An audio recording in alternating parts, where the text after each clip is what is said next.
Hello friends, welcome to optimistic studies. Optimistic studies में आप सभी का स्वागत है। हमने स्टार्ट किया था भाषा कौशल लैंग्वेज स्किल, जिसका हमने क्या क्या देख लिया था। तो मैंने आप लोगों को बताया था कि जो लैंग्वेज स्किल होता है, जैसा कि हमने इंग्लिश में पढ़ा है, इंग्लिश पेडागॉगी में पढ़ा है, LSRW। L से होता है लिसनिंग, S से होता है स्पीकिंग, R से रीडिंग और W से राइटिंग। तो ये क्या होते हैं? लैंग्वेज स्किल होते हैं, जो कि मैंने आपको इंग्लिश पेडागॉगी में बताया हुआ है। यदि हम हिंदी की बात करें तो भाषा कौशल के अंतर्गत क्या क्या आते हैं, तो लिसनिंग में श्रवण हो जाता है, ठीक है। फिर उसके बाद में स्पीकिंग मतलब कि वाचन होता है, और यदि हम बात करें रीडिंग मतलब कि पठन, और राइटिंग मतलब कि लेखन। तो हमने क्या क्या देख लिया था? तो हमने अपने प्रीवियस सेशन में श्रवण और वाचन को कंप्लीट कर लिया है। और भाषा कौशल के अंतर्गत अब हमारा कौन सा टॉपिक बचा हुआ है? तो पठन और लेखन बचा हुआ है। तो चलिए फिर हम आज की सेशन में इसको पठन को और लेखन को देखते हैं। लेकिन स्टार्ट करने से पहले यदि आप चैनल में पहली बार आए हैं तो चैनल को सब्सक्राइब कर लीजिए, साथ में बेल नोटिफिकेशन को ऑन रखिए, जिससे हम जो भी वीडियो डालें तो आप तक पहुंचती रहे। साथ में क्लास यदि आपको अच्छी लगे तो ज़रूर लाइक कीजिएगा, ज़्यादा से ज़्यादा लोगों तक शेयर भी ज़रूर कीजिएगा। तो चलिए फिर हम क्लास को स्टार्ट करेंगे, जहां हमें पठन और लेखन देखना है, जो कि किसके अंतर्गत आता है? तो वो भाषा कौशल के अंतर्गत आता है, ठीक है। आई होप जो कल मैंने आप लोगों को बताया था वो आप लोगों को समझ में आ गया होगा। तो हम फिर स्टार्ट करते हैं पठन कौशल से। तो पठन कौशल की यदि हम बात करते हैं तो साधारण अर्थ में पठन कौशल से तात्पर्य क्या होता है कि लिखित भाषा को पढ़ना। पठन कौशल मतलब क्या है? कि पढ़ना, लिखित भाषा को पढ़ना। और भाषा कौशल में पठन कौशल का अर्थ लिखी हुई भाषा को उच्चारित करना तथा भाग को ग्रहण करना होता है। जैसे कि कल मैंने इंग्लिश में आपको क्या बताया, LSRW क्या होते हैं? जो लिसनिंग है और रीडिंग है वो क्या होती, कौन सी स्किल है? रिसेप्टिव स्किल है। और जो स्पीकिंग है और राइटिंग है वो कौन सी स्किल होती है? तो प्रोडक्टिव स्किल होती हैं। यदि हम यहाँ पे बात करें, हिंदी में बात करें, रिसेप्टिव मतलब हम क्या कर रहे हैं? इनको ग्रहण कर रहे हैं। क्या करें? ग्रहण कर रहे हैं। और यहाँ पे हम क्या कर रहे हैं? हम यहाँ पे उत्पाद कर रहे हैं, ठीक। तो उसी तरीके से यहाँ पे क्या लिखा हुआ है? यदि हम पठन की बात कर रहे हैं, रीडिंग की बात कर रहे हैं, तो ये क्या है? ग्रहण किया जाता है इसे, ठीक। क्योंकि पढ़ना है तो ग्रहण करना है। और ये आपको ध्यान देना है, लिखी हुई भाषा को उच्चारित करना या पढ़ना, ठीक है। यहाँ ये इंपॉर्टेंट बनेगा। क्या चीज़ यहाँ पे इंपॉर्टेंट बनेगा? तो लिखी हुई भाषा यहाँ पे इंपॉर्टेंट बनेगा आपके एग्जाम पॉइंट ऑफ व्यू से यदि हम देखें तो भाषा शिक्षण में पठन कौशल पर सबसे अधिक ध्यान दिया जाता है। और पठन ज्ञान प्राप्त करने का सबसे आसान एवं सरल तरीका है। पठन जो है ज्ञान प्राप्त करने का क्या है? तो सबसे आसान और सरल तरीका है कि पढ़ लीजिए तो आपको ज्ञान हो गया कि क्या चीज़ आखिर वहाँ पे लिखी है, ठीक है। तो हमें ये इसीलिए ये बताया गया कि ज्ञान प्राप्ति का ये क्या है? तो सबसे आसान और सरल तरीका है। लेकिन आइए हम देखते हैं कि पठन कौशल के प्रकार कितने होते हैं। तो पहला क्या है? सस्वर पठन। फिर दूसरा क्या है? मौन पठन। अब क्या है सस्वर मतलब कि हमने कल क्या देखा था कि एक साथ पढ़ रहे हैं, है ना। तो यहाँ पे क्या बताया गया? सस्वर पठन क्या है? तो स्वर सहित पढ़ते हुए अर्थ ग्रहण करने को सस्वर पठन कहा जाता है। और वर्णमाला में लिपिबद्ध प्रणव की पहचान सस्वर पठन के द्वारा ही कराई जाती है। यह पठन की प्रारंभिक अवस्था होती है। क्या होता है? जब हम स्टार्ट किए हैं, जब हम KG1 KG2 में रहते हैं, तो वहाँ पे हमें क्या करवाया जाता है? तो इसी तरीके से पढ़ाया जाता है। अ आ ई ऐसे जोर जोर से बोलते हैं हम, ऊ, है ना। तो इस तरीके से जोर जोर से बोल करके पढ़ते हैं। तो ये क्या है? जोर जोर से बोल करके पढ़ना। तो स्वर सहित हम क्या है? मुंह से आखिर स्वर निकल रहे हैं, तो स्वर सहित पढ़ते हुए हम अर्थ ग्रहण जो कर रहे होते हैं, तो उसको ही हम क्या बोलेंगे? सस्वर पठन। और प्रारंभिक अवस्था में क्या करवाया जाता है? तो सस्वर पठन ही करवाया जाता है। स्वस्वर पठन के गुण क्या होते हैं? तो स्वस्वर पठन करते समय शुद्धता एवं स्पष्टता का ध्यान रखना चाहिए। इसके गुण होते हैं। शुद्धता एवं स्पष्टता का ध्यान रखना चाहिए। फिर क्या है, पठन भावानुकूल करना चाहिए। भाव अनुकूल की किस तरीके से वहां पे लिखा गया है, क्या है, तो उसके अनुसार ही पढ़ना चाहिए। फिर क्या है, विराम चिन्हों का ध्यान रखना चाहिए, नहीं कि सुपर फास्ट एक्सप्रेस जैसे हम पढ़ करके चले गए तो नहीं। फिर क्या है, सस्वर पठन में आत्मविश्वास होना चाहिए। आत्मविश्वास नहीं होगा तो डामाडोल सा होगा। डामाडोल सा मतलब कि हम बहुत डरे सहमे से रहेंगे और फिर शब्द जो है, जो भी शब्द का हम उच्चारण कर रहे हैं तो वो क्लियर नहीं निकलेंगे, इसीलिए आत्मविश्वास होना आवश्यक है। फिर क्या है, और ये जो सस्वर पठन है ना, इसको पुनः 2 भागों में फिर से बांट दिया गया है। क्या क्या बांटा गया है, तो व्यक्तिगत पठन यानी कि इंडिविजुअल रीडिंग और सामूहिक पठन मतलब कि ग्रुप रीडिंग। तो नाम से पता चल रहा है व्यक्तिगत पठन, तो इसमें क्या होगा, तो अकेले पढ़ा जा रहा है, जोर जोर से पढ़ रहे हैं, जब जैसे कि हम अपने घर में पढ़ रहे हैं, ठीक है, तो हम जोर जोर से पढ़ रहे हैं, याद कर रहे हैं। और ग्रुप रीडिंग सामूहिक पठन क्या हो रहा है, स्कूल में हम क्या कर रहे हैं, एक साथ चिल्ला चिल्ला करके पढ़ रहे हैं, क ख ग घ अंगा, इस तरीके से हम पढ़ रहे हैं। अब वो क्या हो गया, तो वो हमारा सामूहिक पठन हो गया। इंडिविजुअल वाला व्यक्ति यानी कि घर में हम जोर जोर से चिल्ला, बहुत सारे बच्चों की क्या आदत होती है कि जोर जोर से चिल्ला चिल्ला करके पढ़ते हैं, तो ये व्यक्तिगत पठन के अंतर्गत आता है, ठीक है। और ये दोनों ही किसके प्रकार हैं, तो सस्वर पठन के ये दोनों प्रकार हैं।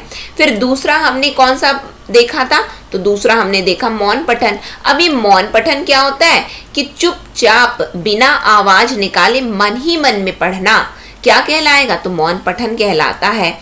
और ये अक्सर कौन करते हैं, जैसे कि बड़ी कक्षाओं में जब पहुंच जाते हैं तो बड़ी कक्षाओं के विद्यार्थियों को बोलते हैं कि साइलेंट रीडिंग करो। साइलेंट रीडिंग मतलब कि मन ही मन में पढ़ो आप लोग, ठीक है।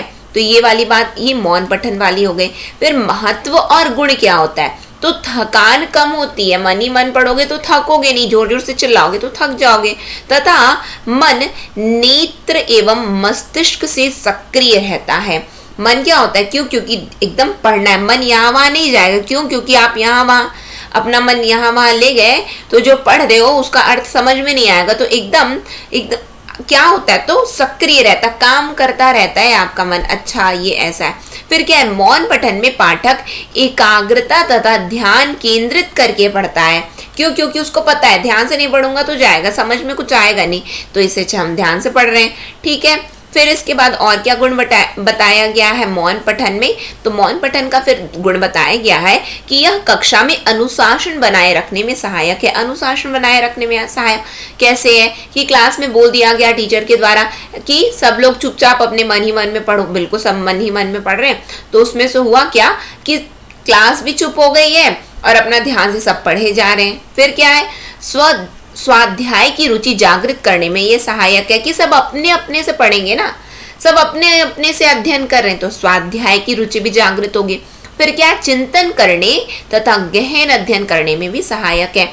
जब हम पढ़ रहे हैं तो शब्द लिखे क्या है, शब्द के अर्थ को हम समझना चाहेंगे, भाव को समझना चाहेंगे, तो चिंतन और गहन अध्ययन करने में भी ये सहायक होता है। क्या, तो मौन पठन। और मौन पठन के भी 2 भेद होते हैं, कौन कौन से, तो गंभीर पठन और द्रुत पठन। ये गंभीर क्या होता है यानी कि सीरियस रीडिंग, और द्रुत क्या होता है कि क्विक रीडिंग। अब इसमें होता क्या है कि सीरियस रीडिंग मतलब कि कोई भी आया, जैसे कि घर में कोई एकदम ध्यान से पढ़ रहा है, एकदम सीरियस होकर के पढ़ रहा है। और क्विक रीडिंग क्या होती है कि फटाफट हमने बस सरसरी नजर में क्या कर लिया है, एक बार मन ही मन में पढ़ लिया है। और सीरियस हम क्या कर रहे हैं, एकदम मतलब कि नहीं भाई हमको तो एकदम ध्यान से पढ़ना है कि चाहे जो हो जाए कोई भी मेरे को डिस्टर्ब नहीं करेगा, तो इस तरीके वाला जब ये हरकत आती है तो वो सीरियस रीडिंग होती, गंभीर पठन कर रहे हैं हम, एकदम ध्यान केंद्रित करके पढ़ रहे हैं। और जो द्रुत पठन होती है, जो क्विक पठन होता है, तो उसमें क्या होता है कि हम सरसरी नजर में फटाफट किसी चीज को जो है देख लेते हैं, समझ में आया। और यदि हम बात करें तो आप लोगों को ये याद रखना है, यदि पूछ लिया गया कि गंभीर पठन और द्रुत पठन किसके प्रकार है, तो मौन पठन के प्रकार है। फिर यदि पूछ लिया गया आपसे कि व्यक्तिक पठन और सामूहिक पठन किसके प्रकार है, तो सस्वर पठन के प्रकार है। और स्वस्वर पठन और मौन पठन किसके प्रकार होते हैं, तो पठन के प्रकार होते हैं। इस तरीके से प्रश्न बन सकते हैं, तो आप लोगों को याद रखने हैं, ठीक है। फिर उसके बाद में यदि हम बात करें कि गंभीर पठन की, तो इसमें क्या है, भाषा पर अधिकार करना, केंद्रीय भाव की खोज करना, विषय वस्तु पर अधीर करना। अधीर मतलब क्या, आधारित है ना, विषय वस्तु क्या है उस पर आधारित रहेगा ये। फिर नवीन सूचना एकत्र करना। गंभीर पठन हम एकदम सीरियस रीडिंग बोलते हैं ना, सीरियस रीडिंग का क्या मतलब हुआ, सीरियस रीडिंग मतलब कि आखिर लिखा क्या है, भाषा तो समझ में आ जाए, फिर केंद्रीय भाव समझ, यहाँ वहाँ आपका मन डामाडोल होता रहेगा, ध्यान से नहीं पढ़ोगे तो होगा क्या कि वहां पे जो भाव दिए हैं, भाव को समझने के लिए तो ध्यान से आपको पढ़ना ही पड़ेगा, तो केंद्रीय भाव तब जाकर के समझ में आएगा। फिर आखिर वहां पे सब्जेक्ट क्या है, किस विषय वस्तु, सब्जेक्ट यानी कि मटेरियल क्या, किस पर बेस्ड है वो जो पूरा टॉपिक है, उसकी विषय वस्तु क्या, तो उसको जानने के लिए आपको गंभीर पठन तो करना ही पड़ेगा। और नवीन सूचना भी आपको यदि एकत्र, क्योंकि यदि पुरानी सूचना होती तो हम गंभीर पठन नहीं करते। आप कभी आजमा के देख लीजिए, यदि आपको कुछ चीज पता है कि अच्छा यहाँ पे ये चीज ही है, तो आप गंभीर पठन नहीं करोगे। गंभीर पठन क्या होता है कि मतलब कि आपने नहीं पढ़ा है, उसको आपने नहीं पढ़ा है, एकदम नवीन है, तो नवीन सूचना वहां से आप एकत्र हो रही है। तो ये सभी चीजें जो है निम्नलिखित में से कौन गंभीर पठन के गुण है, इस तरीके से प्रश्न पूछे जा सकते हैं, तो आप लोगों को इसको याद रखना है। फिर यदि हम द्रुत पठन की बात करते हैं, यानी कि क्विक रीडिंग की जब हम बात करेंगे, तो इसमें क्या है कि सीखी हुई भाषा का अभ्यास करना। क्या आप लोगों को पता है कि भाषा यही है, हिंदी है, यानी कि वो अभ्यास में चल रहा है, यानी कि फटाफट आपने कर लिया। फिर खाली समय का सदुपयोग करना, मतलब कि आप पलट करके देख लिए कुछ भी चीज को, सरसरी नजर में किसी चीज को देख लिया, क्योंकि आप क्या कर रहे हैं वहां पे, एकदम क्विक रीडिंग इसलिए कर रहे हैं कि हो जाएगा, हमसे फटाफट हो जाएगा, तो खाली समय का सदुपयोग भी हो गया। फिर क्या, आनंद प्राप्त करना, कि भले ही कुछ भी हो लेकिन हमको ना इसको पढ़ करके ना अच्छा लगता है, हम प्लेजर सीकिंग है ये, ठीक है। फिर क्या है, सूचनाएं एकत्रित करना तथा साहित्य का परिचय प्राप्त करना। इसमें भी क्विक रीडिंग में भी क्या बोलते हैं, पुस्तक को आप चाहे जितनी भी बार पढ़ेंगे, हमेशा कुछ ना कुछ नया मिलता है आप लोगों को। कुछ ना कुछ जब हमें नया मिलता है, तो हम जब फटाफट भी पढ़ रहे हैं, लेट्स से कि हमको यदि आप सीजी पीएससी या फिर हम बात करें कि आप कोई से भी कॉम्पिटिटिव एग्जाम की तैयारी कर रहे हैं, तो आपको एम लक्ष्मीकांत पढ़ना है, तो बुक तो काफ़ी मोटी है पॉलिटी के लिए, तो लेकिन आखिर आप जितनी बार उसको पढ़ोगे उतनी बार आपको नई नई चीज़ें मिलेंगी। नई नई चीज़ें, चाहे आप क्विक रीडिंग कर रहे हो, चाहे आप उसको क्या कर रहे हो, गंभीर रीडिंग कर रहे हो, तो उसमें आपको सूचनाएं आप एकत्रित करते जाओगे और आखिर है क्या, ठीक है। तो यदि हम बात करें तो साहित्य का भी परिचय प्राप्त होता है, किससे, तो द्रुत पठन से, क्विक रीडिंग से, ठीक है। फिर उसके बाद पठन कौशल का महत्व क्या होता है, तो इसका महत्व ये होता है कि सर्वांगीण विकास में ये सहायक है, शुद्ध उच्चारण हम सीख सकते हैं, शब्द भंडार में भी हमारे वृद्धि होगी, फिर व्याकरणिक ज्ञान में वृद्धि होती है, फिर महान व्यक्तियों की जीवनी एवं आत्मकथाएं पढ़ करके उनके आदर्श गुणों को हम आत्मसात कर सकते हैं। नवीन पुस्तकों से हमें क्या मिलेगा, तो नवीन जानकारी प्राप्त हो सकती है और पढ़ करके समय का सदुपयोग भी किया जा सकता है। ये पठन कौशल के ये गुण होते हैं, या फिर हम बात करें कि ये महत्व होता है कि पढ़ना हमारे लिए क्यों आवश्यक है, या फिर पढ़ने से होता क्या है, ठीक है। फिर पठन कौशल के उद्देश्य क्या क्या है, तो बालकों को सही स्वार्थ तथा भाव के अनुसार पढ़ाना सिखाना तथा भाव को ग्रहण करना सिखाना। सही स्वार्थ मतलब कि यहाँ पे सही अर्थ होगा, है ना, सही अर्थ तथा भाव के अनुसार पढ़ाना सिखाना। किसका हम उद्देश्य देख रहे हैं, पठन कौशल बच्चों में विकसित किया जाता है। क्यों विकसित किया जाता है, जिससे बच्चों को अर्थ समझ में आए, भाव समझ में आए और भाव को वो ग्रहण कर सके। फिर शुद्ध पठन सिखाना, फिर पठान हर जगह टाइपिंग मिस्टेक हो गया है, तो पठन के द्वारा छात्र को विराम चिन्ह, अर्ध विराम आदि चिन्हों का प्रयोग समझाया जाता है, ठीक है, समझाया जाता है। तो यहाँ पे होता क्या है कि हमको पता होना चाहिए, जब हम पढ़ेंगे तभी हमें ये जानकारी होगी, अदरवाइज नहीं होगी कि कहाँ पे हमें अर्धविराम लगाना है, कहाँ पे हमें पूर्ण विराम लगाना है। न केवल लगाना है बल्कि उसको किस तरीके से पढ़ना है कि अच्छा यहाँ पे थोड़ा रुको, फिर यहाँ पे थोड़ा ज्यादा रुको, फिर उसके बाद दूसरी लाइन स्टार्ट करो। इस तरीके से कैसे पता चलेगा? पढ़ने से ही पता चलता है। ठीक, फिर पठन से स्वाध्याय की प्रवृत्ति भी जागृत होती। जब तक आप पढ़ोगे नहीं ना अपने से, तो आपको स्वाध्याय अपने से पढ़ने का कुछ चीज होगा नहीं कि आप हमेशा हमेशा क्या होता जाएगा कि कोई बस हमको क्या करे, सुना दे या फिर बस ऐसी कुछ हो जाए। फिर अपने से रुचि आप में जागृत होगी, पढ़ने से ही जागृत होती है स्वाध्याय की प्रवृत्ति। फिर सही उच्चारण, ध्वनि, उचित बल यानी कि उचित बल आदि पठन से छात्र सीखा जाता है। क्या है? सीखा जाता है। यानी कि सही उच्चारण कैसे करना है, ध्वनिया कौन सी ध्वनि, यानी कि जैसे कि हम स्वर बोल रहे हैं, अब जैसे कि ये ई है और ये ई है ना, इमली और ईक, तो ये कैसे पता चलेगा? जब हम पढ़ेंगे। फिर क्या? पठन से शब्द भंडार में भी वृद्धि होती है। शब्द भंडार में वृद्धि होगी, पढ़ेंगे तभी तो पता चलेगा कि वोकैब्स, नहीं तो हमें तो कभी कुछ जैसे कि न्यूज़पेपर, आप इंग्लिश न्यूज़पेपर रीड करो, इंग्लिश न्यूज़पेपर आप रीड करोगे तो उसमें ऐसे ऐसे शब्दों का प्रयोग किया जाता है, तो जहां से आपको पता चलेगा, जब आप अर्थ समझ रहे हैं, जब आप भाव वहां पर समझ रहे हैं, तो जो जो शब्द हैं तो आप उसको क्या करोगे, बिल्कुल डिक्शनरी में देखोगे, अच्छा इसको ये बोला जाता है, तो शब्द भंडार में भी वृद्धि होगी। ठीक, फिर उसके बाद में यदि हम बात करें कि पठन कौशल की शिक्षण विधियां क्या है, तो शिक्षण विधियों को ध्यान से सुनिए। मैंने आपको लेखन का भी बताया था, सॉरी लेखन का भी तो हुआ नहीं, पठन और लेखन हुआ नहीं है, श्रवण और वाचन का हुआ है हमारा, है ना। तो श्रवण और वाचन का भी हमने शिक्षण विधियां देखी थी, कल देखी थी। अब हम क्या देखने जा रहे हैं? तो अब हम देखने जा रहे हैं किसकी? तो पठन की शिक्षण विधि। तो शिक्षण विधि के अंतर्गत वर्ण बोध विधि आता है। वर्ण बोध विधि मतलब कि जो वर्ण होते हैं यानी कि वर्णनों का ज्ञान कराया जाता है। यहाँ पे वर्णनों नहीं, वर्णों का ज्ञान कराया जाता है। किसका? तो वर्णों का ज्ञान कराया जाता है, और स्वर पहले और व्यंजन बाद में, फिर मात्राओं का ज्ञान कराया जाता है। और ये बात सही है कि नहीं? बिल्कुल सही है। स्वर पढ़ाया जाता है, व्यंजन पढ़ाया जाता है, फिर उसके बाद में मात्रा का ज्ञान करवाया जाता है कि ये ए है, ये ए की मात्रा है, ठीक है, फिर ये ओ है, और ये ओ की मात्रा है, ये फिर हमें बाद में करवाया जाता है। ठीक है, जैसे कि का में ये लगा दोगे तो के बन जाएगा, समझ में आया? तो इसका हमें फिर बाद में बोध करवाया जाता है, नहीं वर्णों का ज्ञान करवाया गया हमें। तो वर्ण विधि के अंतर्गत क्या होगा? वर्णों का ज्ञान। ठीक, वर्णनों नहीं, वर्णों का ज्ञान। फिर ध्वनि साम्य विधि क्या होती है? तो इसमें समान उच्चारण वाले शब्दों को साथ साथ सिखाया जाता है। समान उच्चारण जो हो रहे हैं उनको साथ साथ सिखाया जाएगा। कैसे? अ आ, ई उ ऊ ऐसे सिखाया जाता है ना, तो बस वही है। तो ध्वनि साम्य विधि हो गया।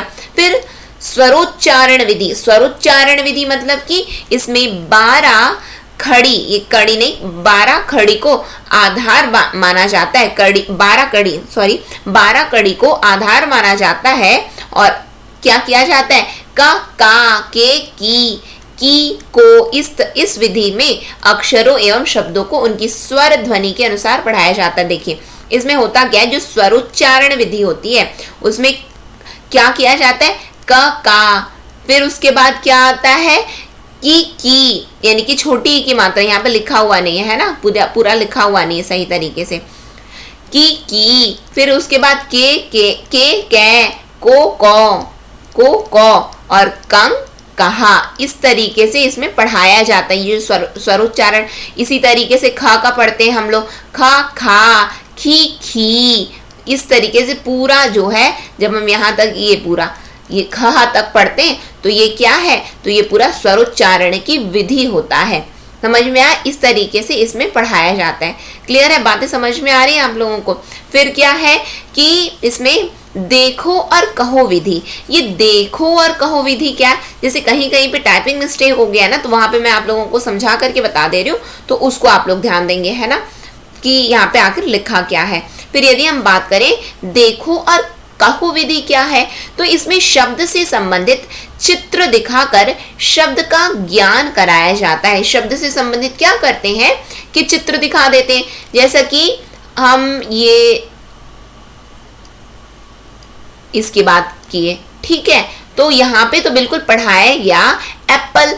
यदि हम बात करें एप्पल पढ़ा दिया गया, अब वो चित्र दिखा दिया गया, तो हाँ बिल्कुल घर में एप्पल ऐसी रहता है, सेब ऐसी रहता है, हाँ ये तो क्या हो गया, ये एप्पल है। तो देखो और कहो विधि, ये क्या है, तो बच्चा बोलेगा एप्पल है, ठीक है। फिर उसके बाद बोला जाएगा ये क्या है, तो ये बोला जाएगा कि ये बॉल है, ये क्या बॉल है। तो इस तरीके से यदि हम बात करें कि देखो और कहो विधि में क्या होता है कि चित्र दिखाया जाता है और पूछा जाता है, जैसे कि आंख, नाक, कान ये दिखा दिया गया, यानी पार्ट्स ऑफ बॉडी दिखाए, और फिर उसके बाद में क्या चित्र दिखाएंगे, बोलेंगे कि आपका हाथ क्या है, तो बच्चा बिल्कुल बता पा रहा है, उंगलियां बता पा रहा है, थंब बता पा रहा है, हर चीज बता पाएगा बच्चा। और कई बार देखने, सुनने और बोलने से वर्णों के चित्र मस्तिष्क पर अंकित हो जाते हैं। इसमें से होता क्या है कि हमने क्या कहा, बच्चों को यह एक मनोवैज्ञानिक विधि है। क्यों? क्योंकि छपता जाता है, जैसे आप देखते जाओगे, जैसे कि ये लिखा है ज्ञान, अब आप देख रहे हो क्या लिखा हुआ है ज्ञान, तो जब भी एग्जाम में आएगा, अब चाहे जिस भी प्रकार से आए, आपके दिमाग में एकदम क्लिक किया हुआ है, आपने बचपन से पढ़ा है कि अच्छा इसको ना इस तरीके से लिखते हैं। जैसे कि जो शुद्ध अशुद्ध शब्द आते हैं एग्जाम में, तो वही उसी को आप एक एग्जाम्पल ले लीजिए। तो ये क्या है, तो यह एक मनोवैज्ञानिक विधि है। इसमें से देखने, सुनने और बोलने से वर्णों के चित्र मस्तिष्क पर अंकित हो जाते हैं। फिर क्या है वाक्य विधि। ये वाक्य विधि क्या होती है, तो इस विधि में वाक्य या वाक्यांशों में बालक बोलता है पहले वाक्य, फिर शब्द, फिर वर्ण, इस प्रकार क्रम में बच्चों को पढ़ाना सिखाया जाता है। वाक्य विधि मतलब कि पूरा वाक्य या वाक्यांश पूरा बोलता है। अब इस पूरे वाक्य में कौन कौन से शब्दों का प्रयोग हुआ है, फिर वो हुआ, फिर उसके बाद कौन कौन से इसमें वर्ण आए हुए हैं, तो ये भी एक विधि होती है जिसके अंतर्गत पढ़ाया जाता है। फिर उसके बाद में बात करें अनुकरण विधि, तो ये क्या है, तो अनुकरण विधि देखो और कहो विधि का दूसरा स्वरूप है। अनुकरण विधि क्या है, देखो और कहो का दूसरा स्वरूप है, और इसमें अध्यापक एक एक शब्द बालकों के समक्ष कहता है और छात्रों से दोहराते हुए अनुकरण करते हैं। क्या करते हैं, दोहराते हुए अनुकरण करते हैं, और इस प्रकार छात्र शब्द ध्वनि का उच्चारण एवं पढ़ना सीखते हैं। उच्चारण कैसे किया जाता है और उसको पढ़ा कैसे जाता है। क्यों? क्योंकि यदि हमें पढ़ाया नहीं जाता कि इसको आम बोलते हैं और ये अनार होता है, अ से अनार, आ से आम, तो बिना पढ़ाए हम जान गए क्या, तो नहीं जाने। जब हमारे शिक्षकों ने कहा तभी तो हम जान पा रहे हैं कि अच्छा ये अ है, ये आ है, ठीक है, फिर ये ई है, ये ई है। तो इस तरीके से ये क्या है, देखो और कहो विधि का ये दूसरा स्वरूप है, जहां पे क्या किया जाता है कि जब छात्र क्या करते हैं, दोहराते हैं। जब शिक्षक बोल देते हैं उसके बाद में हम बोलते हैं, तो ये अनुकरण विधि कहलाती है।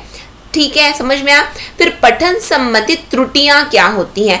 त्रुटियां कैसे बोलेंगे कि बच्चे को पढ़ना नहीं आता, जब बच्चा अटक अटक करके पढ़ रहा है, जब अनुचित मुद्रा, पुस्तक को आंखों के निकट या दूर रखना, ये त्रुटियां, ये गलत तरीके, यानी अटक अटक कर पढ़ना, ये एक त्रुटि हो गई। अनुचित मुद्रा मतलब आंखों के अत्यंत आप निकट ला लियो पुस्तक को, या फिर आंखों से अत्यंत ही दूर लेकर के चलेगा, फिर कैसे पढ़ोगे। फिर अशुद्ध उच्चारण हो रहा है, अनियमित गति है, यानी कि कहीं पे एकदम सुपर फास्ट चल रहे हो, कहीं पे तो आप मतलब कि आप क्या बन गए हो, एकदम धीरे धीरे धीरे धीरे आप पढ़ रहे हो। ठीक है, फिर क्या, भाव के अनुसार आरोह अवरोह का अभाव, कि कहाँ पे भाव कैसे है, वहां पे कैसे आपको पढ़ना है और आप कैसे पढ़ रहे हैं। तो ये क्या है, पठन संबंधित त्रुटियां होती हैं। ठीक है, तो यहाँ पे हमने क्या चीज देख लिया, यहाँ पे हमने जो है पठन कौशल को देख लिया, जो कि किसके अंतर्गत आता है, भाषा कौशल के अंतर्गत आता है। भाषा कौशल के अंतर्गत क्या क्या चीजें आती हैं, 4 चीजें आती हैं, LSRW, चाहे आप इंग्लिश में बोलो चाहे हिंदी में बोलो, श्रवण, वाचन, पठन और लेखन। ठीक है, तो अभी हमने क्या कंप्लीट कर लिया, पठन को हमने कंप्लीट कर लिया। तो फिर ये सेशन को यहीं पे एंड करेंगे, नेक्स्ट सेशन में मिलते हैं। नेक्स्ट सेशन तक के लिए optimistic learning, thank you for the session. जय हिंद, जय भारत।